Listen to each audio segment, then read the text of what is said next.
Hello friends, welcome to GK study. देखिए, थोड़े time पहले मैंने जो है वो एक वीडियो बनाई थी जिसमें मैंने आपको बताया था कि जो एचपीपीएससी है वो क्लास 3 की भर्तियां जो है वो करवाएगा।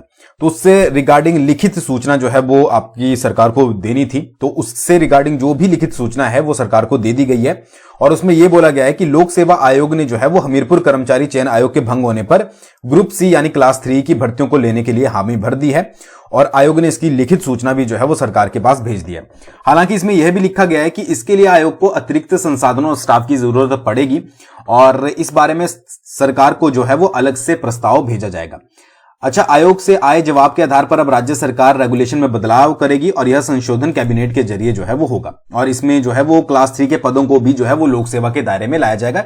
ये सारी चीजें मैंने आपको बता दी थी। अच्छा, इसके बाद ही पब्लिक सर्विस कमीशन यह भर्तियां कर पाएगा, लेकिन लोक सेवा आयोग ने राज्य सरकार को यह स्पष्ट कर दिया है कि वह हमीरपुर कर्मचारी चयन आयोग में विवादित भर्ती रिकॉर्ड को जो है वो नहीं लेगा और न ही इनकी जो है वो परीक्षा के रिजल्ट घोषित करेगा।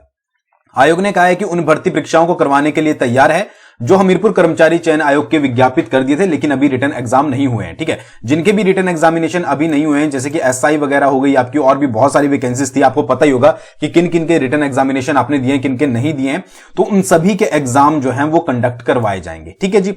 और जो भर्तियां पेपर लीक की जांच के बाद विजिलेंस ब्यूरो के रडार पर हैं, उनका रिकॉर्ड पब्लिक सर्विस कमीशन जो है वो नहीं लेगा। मतलब जो विजिलेंस की रडार पे चल रहे हैं, जिनके पेपर लीक हुए थे, तो उनका जो है वो यहां पर नहीं लिया जाएगा रिकॉर्ड वगैरह।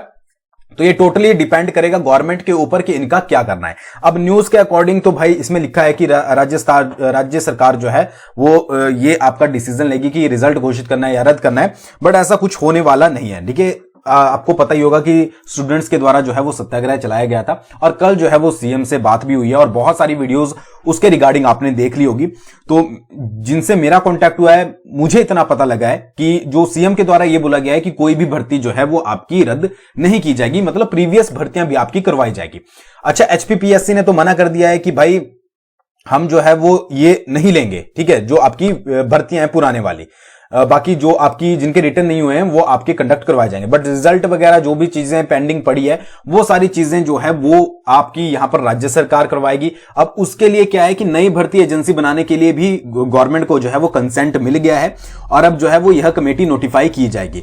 तो सरकार के द्वारा बोला गया है कि 30 दिन में जो है वो पुरानी भर्तियों के लिए व्यवस्था कर दी जाएगी, यानी कि 15 अप्रैल तक आपकी जो है वो पुरानी भर्तियों के बारे में भी आपको पता लग जाएगा कि किस तरीके से की जाएगी, क्या जो है वो उसका प्रोसेस रहेगा, कौन करवाएगा, न्यू कमेटी बन जाएगी वो करवाएगी, किस तरीके से करवाएगी। उसके साथ साथ जो आपकी न्यू वैकेंसीज हैं, न्यू भर्तियां हैं, वो भी जो है वो आपकी शुरू कर दी जाएगी। ठीक है, तो अब आप तैयार रहिएगा, अपने कमर कस लीजिएगा, जो भी तैयारी कर रहे हैं अच्छे से तैयारी कीजिएगा क्योंकि आपकी वैकेंसीज के नोटिफिकेशन जो भी हैं वो अब जो है वो आने शुरू हो जाएंगे और उसके बाद जो है वो फिर फटाफट जो है वो आपका प्रोसेस होगा। तो यहां पर आप पढ़ सकते हैं कि जो मांगों को लेकर शिमला पहुंचे थे बेरोजगार युवाओं को मुख्यमंत्री सुखविंदर सुक्खू ने आश्वासन दिया है कि 30 दिन में पुरानी भर्ती की प्रक्रिया को शुरू किया जाएगा और उसके साथ साथ न्यू वैकेंसीज को भी जो है वो आपका यहां पर लाया जाएगा। ठीक है, तो ये चीज याद रखिएगा।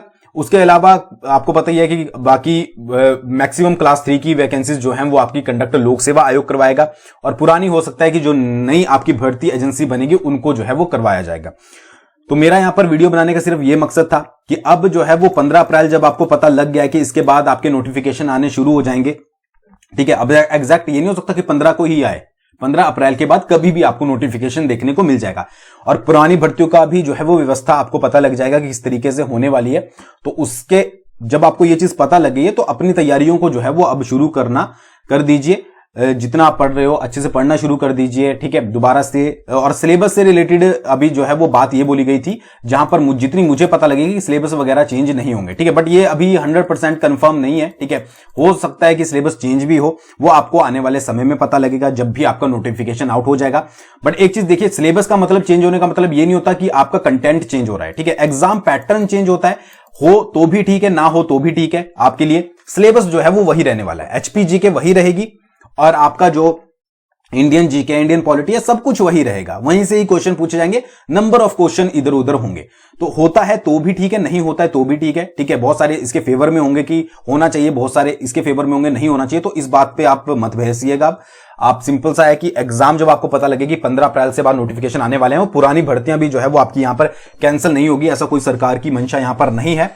तो जो रिजल्ट की वेट में है वो रिजल्ट का वेट कीजिए, जो आगे की तैयारी कर रहे हैं वो आगे का प्रोसेस अपना जो है वो शुरू कीजिए पढ़ने का, जिन्होंने अपनी स्टडी को रोका हुआ था। ठीक है जी, बाकी जो भी अपडेट रहेगी आपको जरूर बताया जाएगा। थैंक्स फॉर वॉचिंग, बहुत जल्दी मिलेंगे नेक्स्ट वीडियो के साथ।